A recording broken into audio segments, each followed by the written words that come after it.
All right, folks, check this out. Yesterday, Donald Trump had yet another embarrassing public moment where his cognitive and physical decline was on full display for the entire country to see. He was having a roundtable at the White House on the economy, tariffs, farmers, things like that, and he fell asleep in the middle of the roundtable and only jolted back awake when the Secretary of Agriculture, Brooke Rollins, spoke to him. And this entire event was caught on camera. Yes, there is video footage of this happening, and it's not the only instance in the past week where Trump has fallen asleep or the band-aids on his hands have been caught on camera as well. We're going to go through a couple of different examples and of course this story in just a moment. But before I do any of that, make sure to subscribe down below, drop a like on the video, comment, let me know what you think about Donald Trump's decline. I really think it's incredibly concerning. He's clearly not leading the country. There's somebody behind the scenes doing it for him.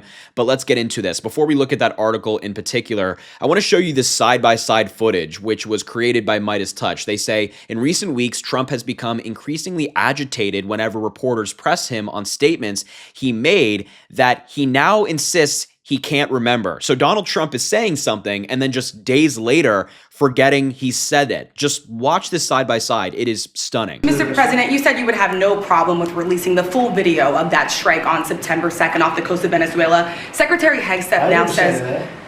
You said that. I didn't say that. This is ABC fake news. Mr. President, you released video of that first boat strike on September 2nd, but not the second video. Will you release video of that strike so that the American people can see for themselves what happened? I don't know what they have, but whatever they have, we'd certainly release. No problem. You said that you would have no problem releasing the full video. Are you committed to releasing the full video? Didn't I just tell you that? You said that it was up to You're the most Secretary Hegseth. obnoxious reporter in the whole place. Let me just tell you, you are an obnoxious, actually a terrible reporter, and it's always the same thing with you. I told you, whatever Pete Hegseth wants to do is okay with me.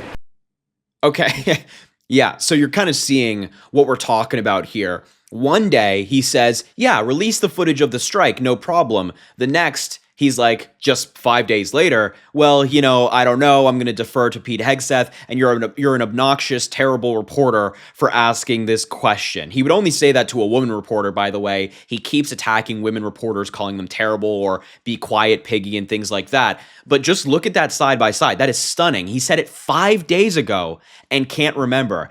And of course, in addition to all of this, he is falling asleep on camera. And I want to show you this footage because genuinely it is stunning. This is the roundtable he had yesterday. And just watch Donald Trump in particular.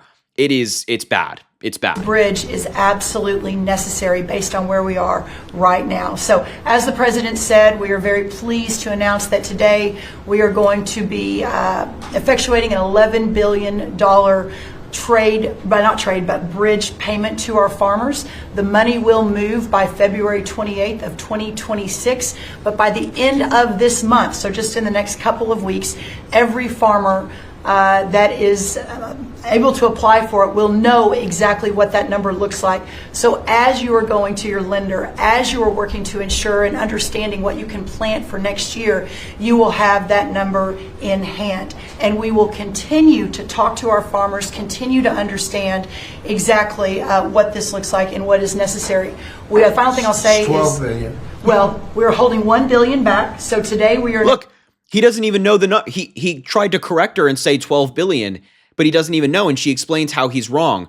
But look, he only jolts awake. He's out. I mean, he's out. Like, continue to understand exactly what this looks like and what is necessary.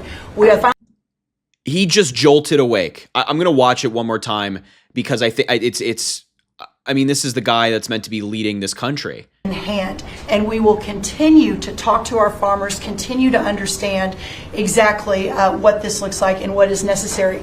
The final thing I'll say is, you know, this looks like that. What I just is like, it looks like when you're not meant to be falling asleep, right? Your friend says, "Hey, don't fall asleep," and then you're like, "Yeah, I got you," and then you fall asleep, and they shake you, say, "Hey, whoa, wake up." That's what it looks like. He's jolting back awake. He was out, he was sleeping, and then he wakes up. We can't continue like this. We cannot have a commander-in-chief who is falling asleep in the middle of the day. Again, this meeting was not at 9 p.m. It wasn't at 10 p.m. It wasn't at 11 p.m. Anything like that. It took place at 3 p.m. in the afternoon. And Donald Trump could not for the life of him, stay awake for the entirety of it. He had to fall asleep again.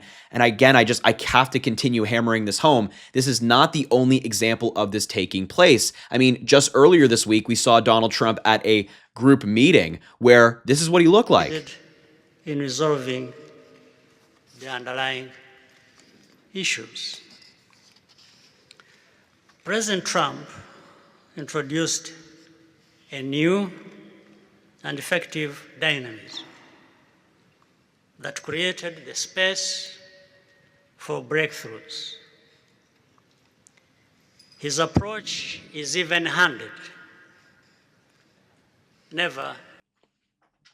You know, I remember a time when Joe Biden did an around-the-world travel, going from different countries, meeting with different leaders, meeting with multiple different leaders in one day. And he was sitting at this conference among African leaders, I believe it was, and he closed his eyes for maybe 5 seconds, maybe. And that's being generous to the Republicans, which I shouldn't be doing. But regardless, maybe 5 seconds. And Republicans were like, oh, he's out. He's fast asleep. He can't serve. You have Donald Trump jolting awake, and they're saying nothing. They're completely silent. It just further proves that they don't care whatsoever. And of course, we're getting all these photos of Donald Trump's bandages on his hands. They've now added multiple bandages and the makeup. And this is what he looked like the other day at the Kennedy Center. Does this look healthy to you? Do you see this and you're like, oh, that's healthy. This guy's perfectly fine. No. He looks like he has a 105-degree fever. He looks awful. He has no idea what's going on. He is clearly not well. This is not healthy. This is not healthy no matter what Republicans tell us. And the final clip I want to show you is a fact check from CNN on Donald Trump's claim that he's ended 8 wars. It started at 1, then it went up to 2, then it went up to 4, 5, 6, 7, 8. Now Donald Trump is saying he solved 8 wars, which is just categorically false. I think he is genuinely jumbled in his brain. He has no idea what's going on, and he's making up random numbers by the day. Watch. These are the 8 wars that Trump claimed to have ended during his address to the United Nations this fall. Let's take a look at each one of them. Number 1, Cambodia and Thailand. This was a 5-day armed conflict that ended with a ceasefire agreement in July. Today, Thailand launched airstrikes against Cambodia. Thailand's army says the strikes were in retaliation for an attack that killed the Thai soldier. Number 2, the Democratic Republic of Congo and Rwanda. On Thursday, at the newly christened Donald J. Trump United States Institute of Peace, the president participated in a signing ceremony for a peace agreement with the leaders, the presidents of both countries.